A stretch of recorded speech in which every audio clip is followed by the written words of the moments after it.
Good afternoon. Aloha. I'd like to welcome you to NACo's briefing on transportation and infrastructure. Let's drive America forward. So I hope you got it. Let's drive America forward. My name is Riki, hokama, and for the last 9 months I've had the great pleasure of serving as the president of the National Association of Counties. NACo is the only organization in this country that represents all 3,069 counties. And as an organization, NACo provides a voice to counties here in Washington and fosters the exchange of ideas and best practices by county leaders across our country. Before we get started, I want to thank the members of NACo's large urban county caucus, as well as our rural action caucus who took the time out of all our busy schedules to be here today. And for many of you that understand county governments, many of the counties are going through their own budgetary processes right now. So it's an important time for all of us. As you know, this event is being held in conjunction with the 3rd Annual Infrastructure Week. And during Infrastructure Week, thousands of public and private stakeholders gather here in Washington, D.C. and around the country to bring attention to the critical importance of investing and modernizing America's infrastructure.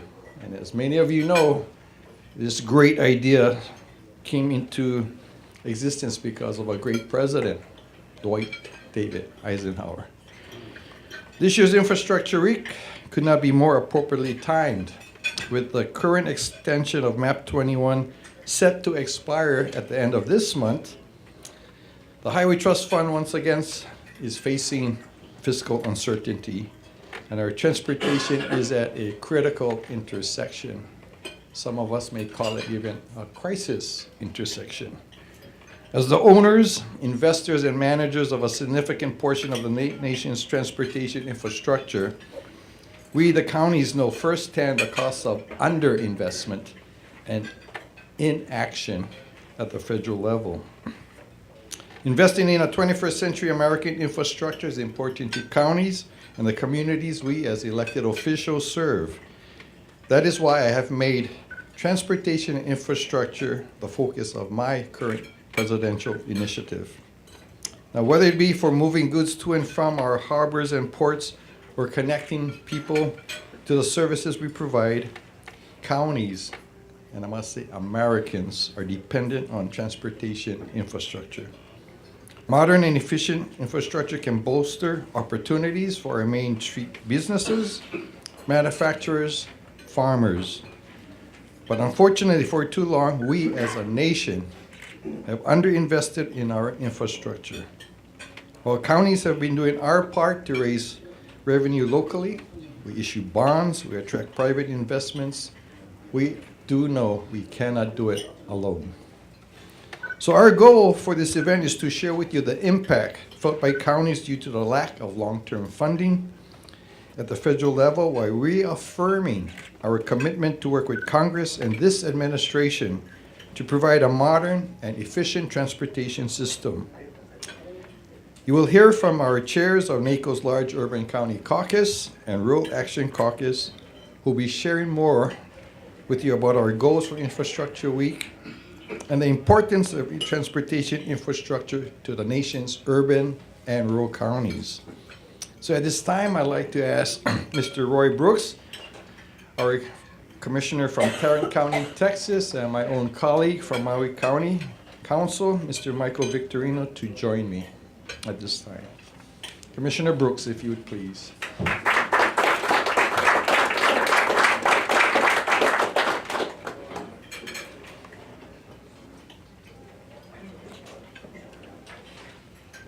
Good afternoon.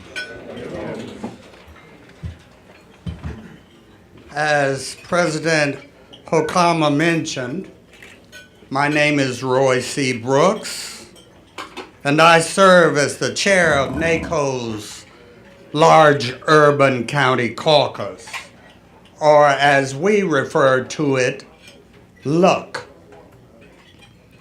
representing about 130 million people, Luck-elected leaders not only play a significant role in national policy because we represent nearly 1 in every 2 Americans, but also because of the broad range of services we must provide to our citizens. Luck provides useful information to our 1,000 elected members as we search for pragmatic solutions to challenges facing the nation's 100 largest urban counties. As a caucus, Luck has made the reauthorization of MAP 21 and the long-term sustainability of the Highway Trust Fund our top legislative priorities for the year. Urban counties have a lot at stake in the reauthorization of MAP 21. First of all, urban areas receive over $10 billion a year in direct funding from the federal highway and transit programs.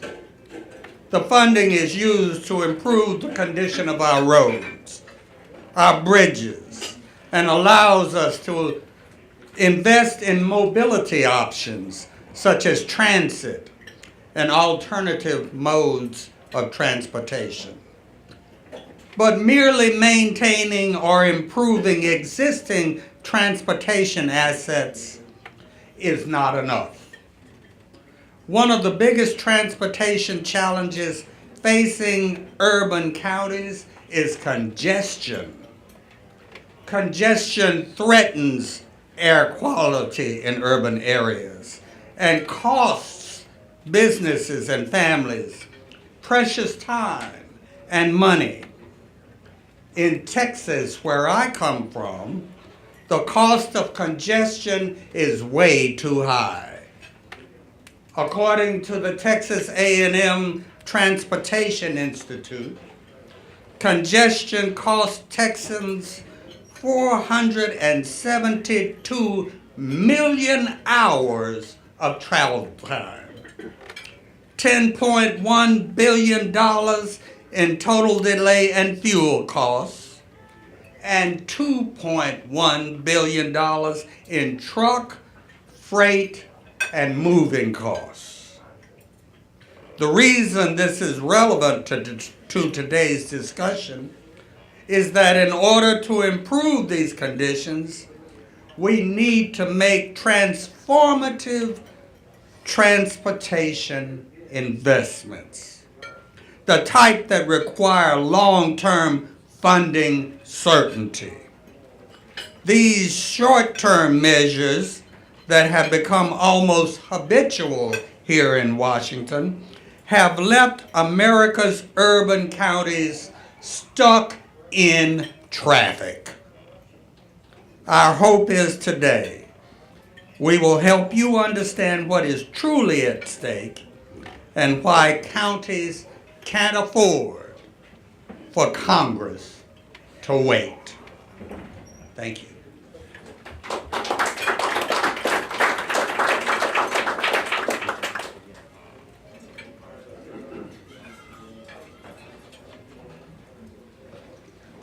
Aloha, everyone.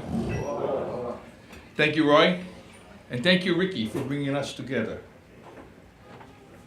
Today, we highlight the important issue of both urban and rural counties. As the chair of the NACo's Rural Action Caucus, I represent the voice of America's nearly 2,000 counties.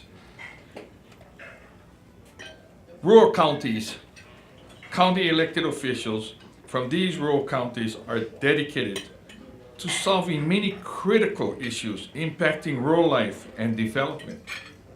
That's why RAC has made the reauthorization of MAP 21 our #1 priority for the 2015 year. For rural counties, roads, bridges represent the lifeline to our communities. They provide the means to move agricultural products from one farm to your tables and to connect rural communities with urban communities, as Commissioner Brooks has referred to. In addition to the role of transportation infrastructure plays in improvement of goods and people, rural counties are concerned with the reauthorization of MAP 21 because our commitment to our community's safety, and many of you know, we have some of the most dangerous roadways in all of the country. Unfortunately, the fatality rate on rural county roads are 2.5 times higher than the fatality rates on urban roads. I guess being stuck in the traffic slows everybody down. I look forward to using these events and our time in Washington to highlight the unique transportation challenges of the rural counties, like our safety crisis, as well as the goals we share with our urban colleagues. Thank you very much.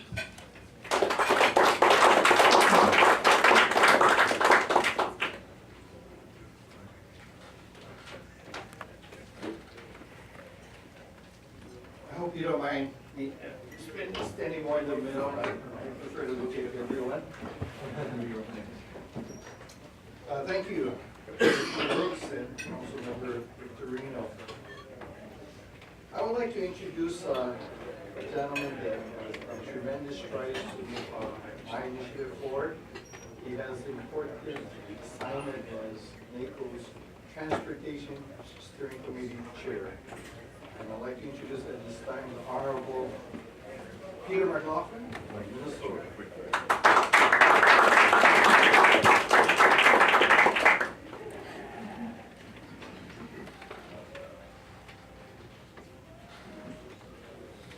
Well, thank you, Mr. President, for that generous introduction.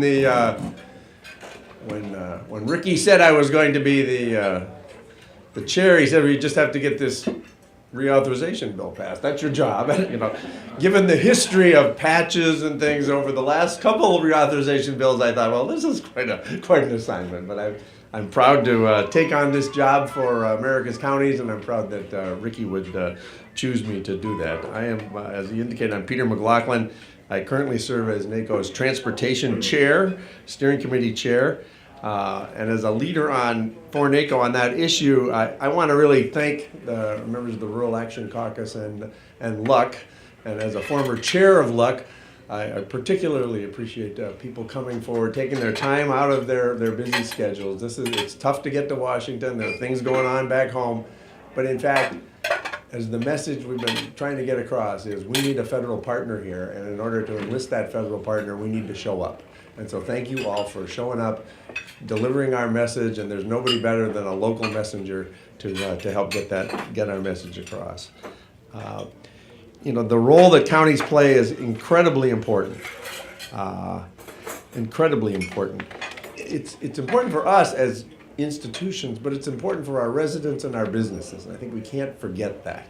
There are businesses that need this infrastructure if they're going to prosper, not only in the local economy, the national economy, but in the world economy.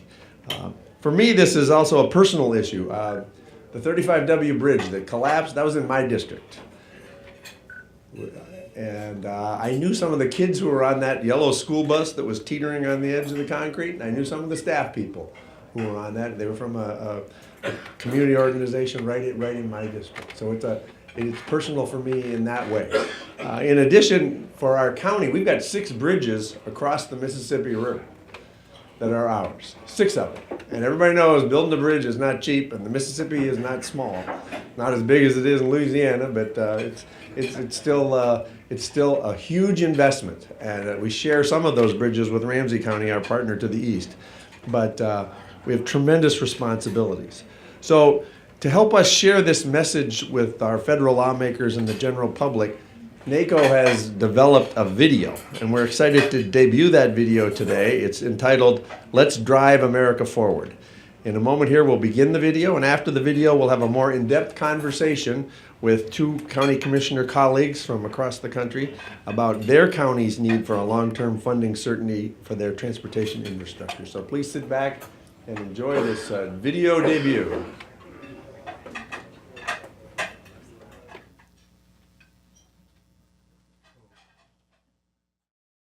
The nation's transportation infrastructure is at a critical intersection. Unless Congress acts, federal funding for highways and transit systems will run out, and counties and our residents will be left flat. As owners of 45% of the nation's road miles and 39% of the nation's bridges, and as stewards of a third of all transit systems and airports, counties understand the costs of underinvestment and inaction at the federal level. MAP 21, a major source of federal funding for surface transportation projects, decreased funding available for locally owned highways and bridges by 30%. At the same time, there is a growing need to invest in transportation systems nationwide. The demand is up, funding is down. Delays in securing a long-term fix for the Federal Highway Trust Fund and the lack of a multi-year policy framework has created costly delays at the local level. With construction costs increasing at a rate that exceeds inflation, counties simply can't afford for Congress to wait. County leaders are making remarkable strides, but we cannot do it alone.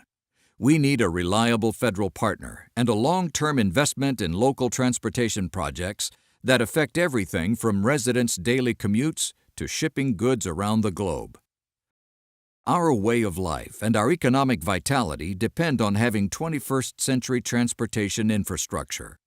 No great nation has ever built its infrastructure by kicking the can down the road with short-term fixes and stopgap measures, and America won't either. That is why counties are asking Congress to help them drive America forward by providing a long-term vision and increased funding for our transportation system. The National Association of Counties stands ready to work with our federal partners to meet the nation's transportation needs today and for generations to come.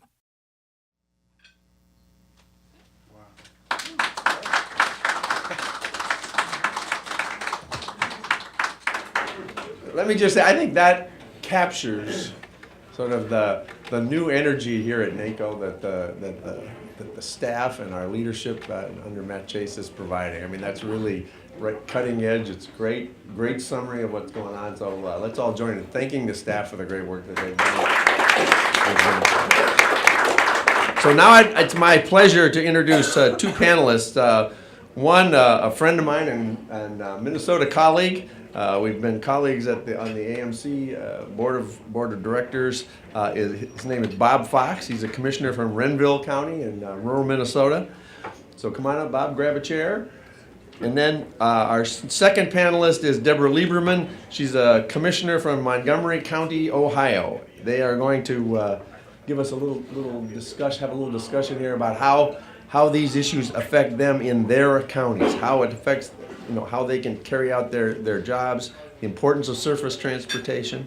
And so I guess I'd just like to start by offering a question, and just an open-ended question about the importance of surface transportation to your counties and talking about some of the transportation needs that you have in your county. We'll start with you, Deborah. Sure. Well, I'm sure like most of you, the transportation needs are great. We have in Montgomery County, which we like to refer to as the crossroads of America, because it is where 75 and 70 cross in our county. And we have, thousands and thousands and thousands of vehicles a day. We're just right down the road from our friends from Franklin County, Ohio, back here, about an hour away. And so, and I think you've probably seen some of our bridges that we sent pictures of that are in horrible disrepair. We have 5 rivers that run through our county and 500 bridges. And so, we are responsible, not for all of them, because some of our jurisdictions take care of some of them, but we're responsible for almost all of them. And so, it's gotten to a point where our engineer looks at us and he's like, I don't know what we're going to do. We are really at a point that we don't know what we're going to do. And it seems like we continue to sound this alarm, as we all have been for years now. I'm sure I know you all took part of Stand Up for Transportation that day, and it just felt like the media didn't even pick it up, you know? And so what's it gonna take? Bridges collapsing like what happened to you? And so we're just, here, I'm happy to be here with this group, but we're also here, the Dayton region does our own fly-in, and along with our Dayton Development Coalition and our chamber. And of course, one of the number one issues of our chamber has been transportation, because, well, for all the reasons we know, but also because one of our county commissioner's strategic plans is, in our plan, is logistics and distribution because of our location. Our ease to get through over half the country in 6 hours, those kinds of things are incredible. And so our chamber, we brought 125 people here for yesterday, today, and tomorrow, and we'll be on the Hill lobbying. We're having both Ohio senators in tomorrow and about 8 of our delegation of congressmen and women. And so we're with you. I love having the extra things that NACo gives us, information that we're able to use. And so that's why I'm here. Well, as a rural county, we're a large rural county, 982 square miles, 16,000 people. We have 711 miles of county road. Almost 400 of those are paved roads. Our problem is that those roads that were built 50 or 60 years ago do not work for today's agriculture. The shoulders are not wide enough. We need 4-foot shoulders. We need slopes of a 1 to 4 slope for safety. And that's what we need, and that's our goal. A few years ago, when we saw the price of roads going up from the under $300,000 to do a mile of road to over $1 million that it's going to cost us this year, we set out on a plan to make a 10-ton system. And our 10-ton system connects with state highways, U.S. highways, to get that agriculture farm-to-market system together. Some years we are either number 1, 2, or 3 in corn, soybeans, and sugar beets. And so we do not have the rush hour every day that some of my counterparts of luck will have, but there are certain times of the year, is what we call, especially in October, rural rush hour. Rural rush hour, you can count maybe 500 to 800 trucks going down a road in an hour on some of our major county roads, especially during the sugar beet lift, 24 hours a day. That is why you need those 4-foot shoulders. Because if you've met a John Deere tractor of the year 2015 on a shoulder with a 2-foot shoulder, let me tell you, your heart is going to jump right out of you the first time. So that's really our goal. And the bridge situation, we have 218 bridges in our county, between county and townships. We sit right above the Minnesota River, about 100 miles west of the Twin Cities. On our list of just county projects, we probably have $6 million worth of bridges that would be considered structurally deficit. And our problem is that we get $300,000 of funds per year. It's not enough to do one bridge. So what we've been doing is piling the money together, get a bridge done. So we get about 2 bridges done every 3 years. A few years ago, we were lucky. Myself and another commissioner convinced our public works director that he needed to put bridge system plans in the file, that they were ready. And a few years ago, we picked up 5 bridges one fall because other counties didn't spend their money and there was money sitting, and because we had plans ready, we got some more done. But it is funding that we are short. I'd like to add on our engineer's budget, it's only increased 8% over the last 25 years. And think about that, 8%. And he has 108 employees that are trying to do this job. And there's no more money from the state, and we have limited amounts that we're able to give him out of the general fund, very limited amounts. So, it's happening all over the country, but it's I think for you mentioned all your roads, we have the same thing. There's just no more money. I want you to look. Here's a bridge in Montgomery County that's got a brace holding it. And I grew up near Pittsburgh, in Erie County, Pennsylvania, and there were bridges closed down there, and the steel trucks had to do long routes that cost money. I mean, there's no question about it. It costs money. The same is true in rural America. When they can't get across the bridge, they got to go the long way around to get to the elevator or get to the ethanol plant, and that costs money. And if it's going overseas, it makes the product less competitive. So how do you finance? In light of the limitations on finance, how do you finance in this environment? Well, in Ohio, most of our funding for the roads and bridges is coming from fuel taxes and the motor vehicle registration fees in Ohio. We had a little bit of an increase on those, but that's how we are funding them, basically. Of course, and then the federal highway fund. Minnesota is very similar in the rural areas. Minnesota DOT takes the federal money and we put it in a pot and we share it. Our share yearly is about $300,000 per year. So what they do is we pool it, and about every third year we get $1 million to do a project. $1 million don't go as far, but in the state side of things we get about $5.1 million. 60% of that is used for construction, 40% for maintenance. And then our public works budget for a small county is $2.1 million, and it does a whole conglomerate of things, from some small fixing to maintenance to plowing snow in some winters, and the other piece of that funding is in 2013, for the first time in our county's history, we bonded for $10 million. We knew we couldn't wait any longer, and we had 5 miles that we knew couldn't wait, and we had to get it moved up on a 5-year road plan. So we took that first step. In Minnesota, there's a sales tax option that some of the larger counties might use. The other option was to put $10 per registration on license plates that we get to keep. So we took a combination of that and raising local property taxes to finance that $10 million. So there are not a lot of great options available, and you have to cobble it together to make it work. Exactly. But if a bridge is, we have a bridge right now under weight restrictions, one of those 6 across the Mississippi River, and so we're cobbling the money together to get that fixed. But the trucks aren't going across it right now. Right. Well, and it takes long-term planning. Working together with your engineer and figuring out how you're going to get the budget. How are you going to be able to do a couple bridges every year? But then you will have.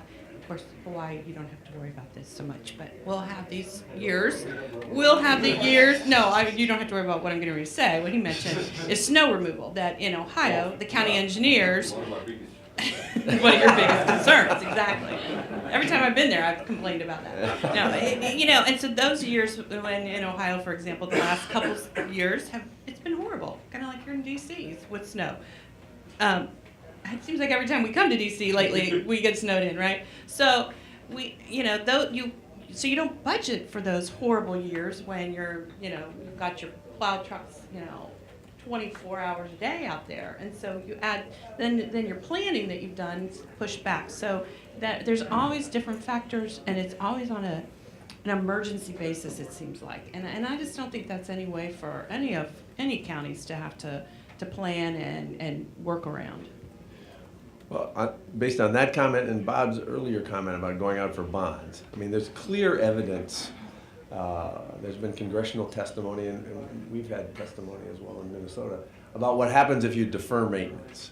If you defer it long enough, you're going to end up increasing your life cycle costs of doing these roads. You need to do regular maintenance, but if your maintenance budget gets eaten up by snow or it gets eaten up by a big bridge that you've got to deal with, so how do you do that balancing between deferred maintenance and long-term, smart ways of maintaining your roads?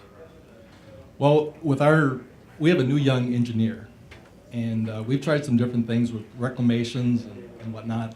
And the roads that we've got, if they got a 3-foot shoulder, we'll reclamate and put overlays on. You can do it for less money than a total rebuild. So that's one of the ways that we try and stretch our dollars. And the other thing is you're seal coating roads that you're trying to keep for another 6, 7, 8 years. And that's the key, is it's kind of a balancing act of taking those dollars and stretching them as far as we can. The other thing that I've noticed has happened is a lot of innovation. You know, some of the different ways of doing the roads and bridges, the prefab, the different materials. You know, it's all been great. But you know, these new advanced materials sometimes may last longer, but they're not cheaper. So you know, that's a challenge as well. But I think it takes a lot of innovation and good planning, and that's how we're getting through.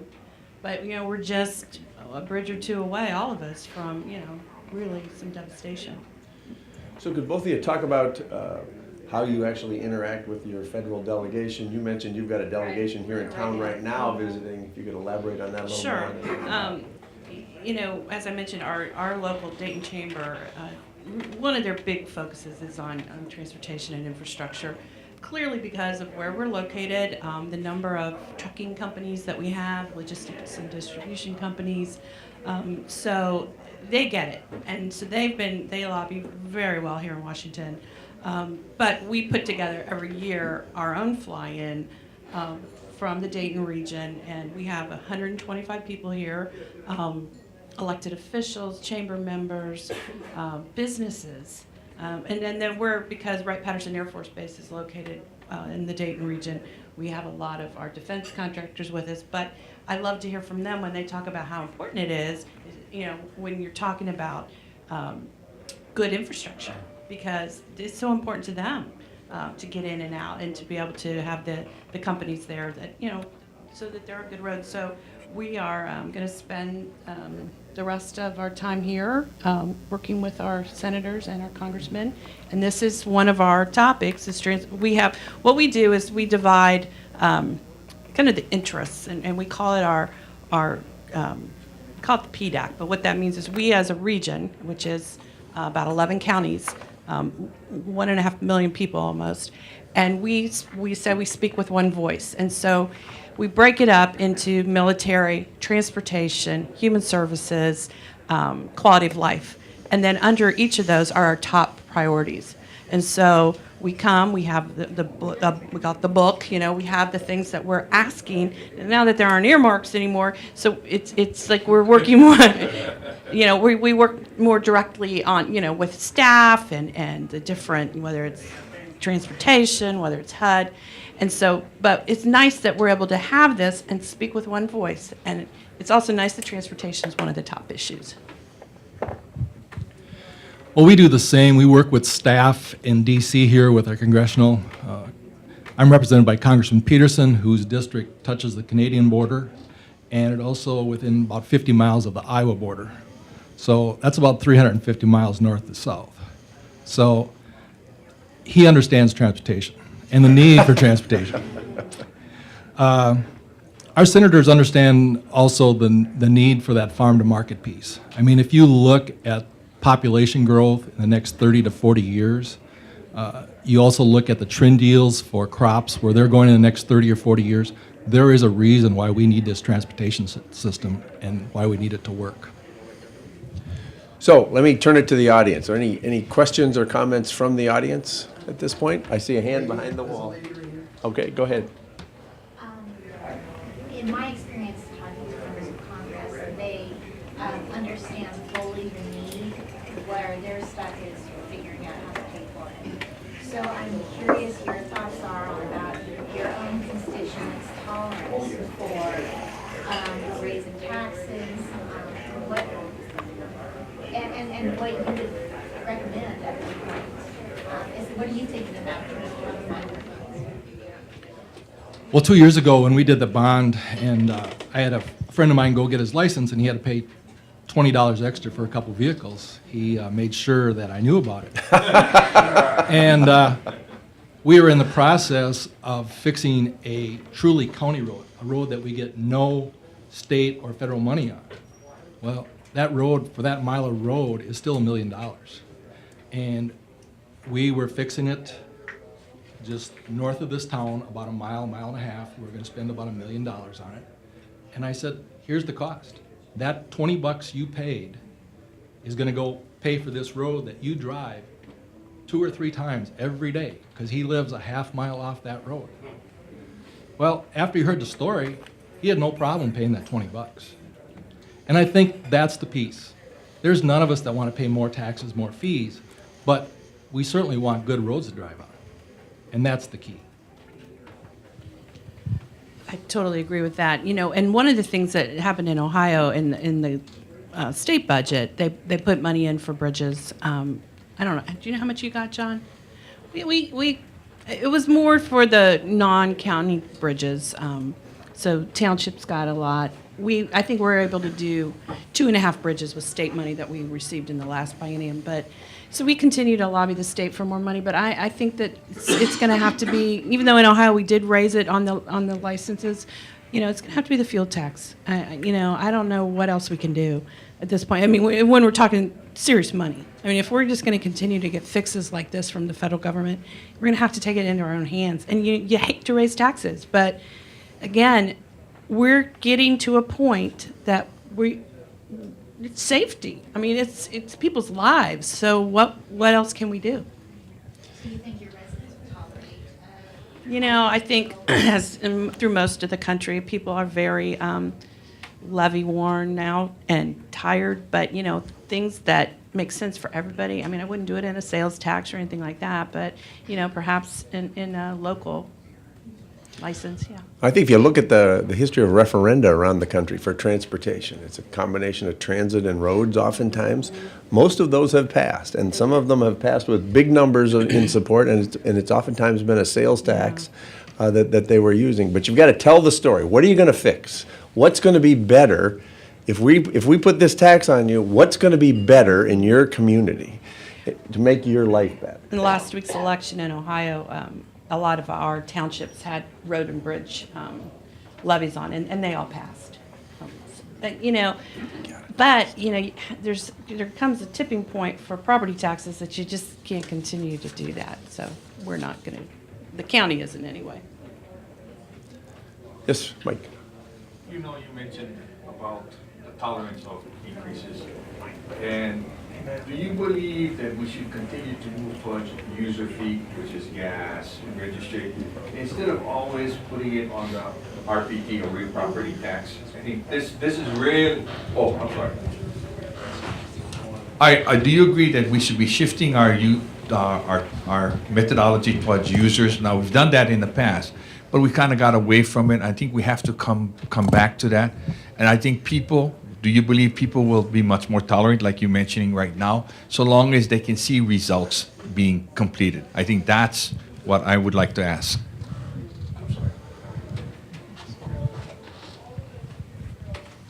I think you're right. We have to. I like that idea, and we have actually in Ohio, gosh, the transportation task force that we did 6 years ago, Governor Strickland, I co-chaired it with the head of the Columbus Chamber, and you know, that was one of the big topics is, you know, shifting that to make it more fair, you know, more of a user kind of situation, especially as we have so many more electric cars and that continues to grow. But it's telling the story and getting out, because when people originally hear that, they're like, why would we do that? You know, so I think we have to do a much better story, and NACo's leading the way with, you know, with this stuff. But we all have to tell it better, and why, you know. And why would it make more sense? So that I like that concept myself. So the other story that I hear from our contractors, they're saying without a 6-year bill, a long-term bill, so that they know what the ground rules are going to be, they're going to know what the stream of money is going to be. They're not going to go out and buy a new piece of equipment. These are expensive pieces of equipment. So they stay with their old equipment. It's less efficient. And so we don't get as good a bid when we do go out. And this lurching from one patch to another really leads to inefficiencies in the systems that the marketplace can't respond to. And I think that's a story that needs to be told too. They're looking for consistency. The other piece on that, Peter, is our good friends to the northwest, North Dakota. When they had their boom going on, it slowed down a little bit. But for us in western and rural Minnesota, a lot of our contractors went to North Dakota. And we had a tough time getting bids, or even getting more than one bid to get the job done. Yeah, that's true. One last question. Or comment. Comment, yes, please. Comment question. Just the idea that thought about.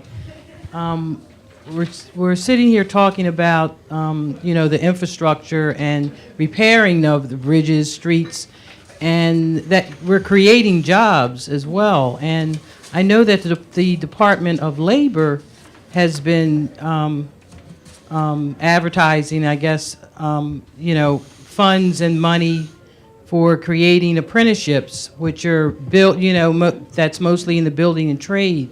Has there been any partnership discussion, because they have money to create jobs to build to repair and build? It seems like it needs to be a partnership for another stream of funding. While the microphone's going back, we have worked with one of our training organizations within Hennepin County to get a stream of workers available from the community to fit into these big construction projects. And there's, frankly, the building trades, the median age in the building trades is getting higher and higher. So there are going to be some retirement. So there's some real opportunities. I say that because in Baltimore, we're hopefully going to have our purple line and red line, and the state is really pushing working with the Department of Labor to kind of start that, and that's going to work hand in hand with our city Department of Labor to kind of help, and that's going to create loads of jobs. We kind of do what you do as well, but I this concept of it as a federal infrastructure, getting our young people, not just young people, or unemployed, underemployed, what a great thing that would be, right? I mean, if we could get people, not only get the money to do it, but then get people into these jobs. That's really what we keep talking about and keep reminding people that this really employ people in America. In light of what happened in Baltimore, we kind of on that wavelength. All right, let's give our panelists a round of applause. We'll turn it back over to our president. Thank you very much. Nice job.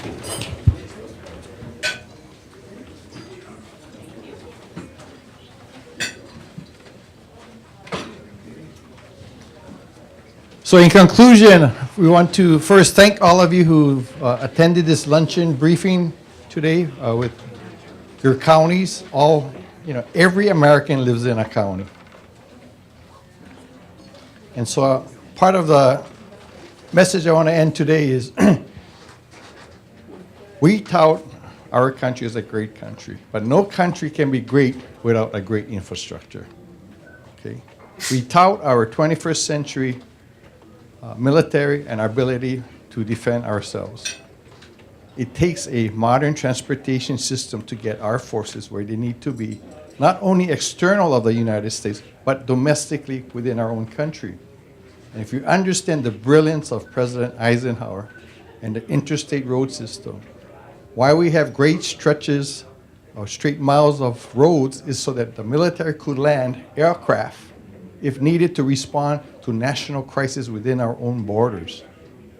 Okay? Part of this is also how to move forward our security, because a terrorist has to come to this country off a transportation mode. Think about it.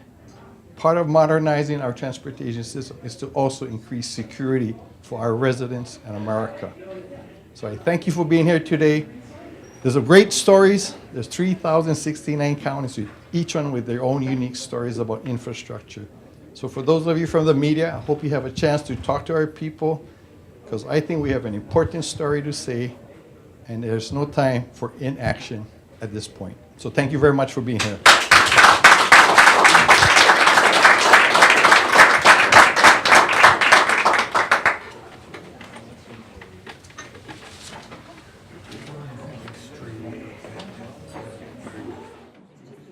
Good afternoon, everyone. It's a pleasure to welcome you to this briefing as part of Infrastructure Week. We've just come off Mother's Day and we have Memorial Day coming up. I think Infrastructure Week